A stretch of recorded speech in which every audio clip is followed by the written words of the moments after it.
magandang gabi kasi gabi po dito sa amin ngayon. Nandito po ako dito sa Asia Shrine. Nakikisa sa ating sambayan ng Pilipino at ipagsigawan ang ating mga karapatan bilang Pilipino na sana umayos ang ating gobyerno.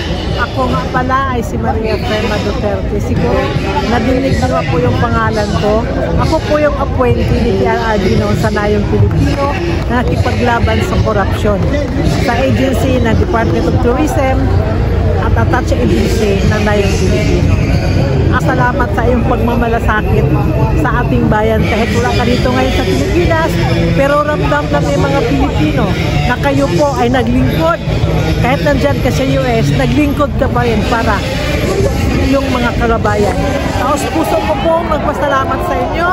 Look forward seeing you personally someday, somehow in our beloved country, Philippines.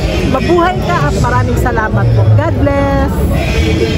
Hello po, Marlica. Ito, ngayon lang ako first time. Ay, Marlica, kung sa langanin ko dito, kasi sinisiraan, bayaran daw. Sabi niya. Sabi may nagsasabi. Bayad ba kayo, Mami? Hindi po. Okay. Kusa po ba kayong pumunta? Opo. Okay, okay. Hi, Madam Marlica. Salamat po sa pagkakataon. From Santa Rosa, Laguna po. Followers po, 1 year na po sa inyo. Dito po, first time po namin punta ngayon kasi hindi na po talaga namin yung situation dito, ma'am, kung okay po ba. Pero marami na po tao talaga ang dumagsa ngayon. Kaya salamat po sa inyong tulong na pagpadala po ng tulong sa pagkain, tubig, ma'am. Salamat po. Marami po. Patuloy po kayong tumulong po sa amin, Madam Marlica. Mami, bayad ba kayo? Ay, hindi po, hindi po. Kusa po namin pumunta dito. Kami po ang nag-effort po namin. Subscriber kami ng taga Santa Rosa, Laguna. Nandito kami ngayon sumusuporta para papagsakin natin si Bangag.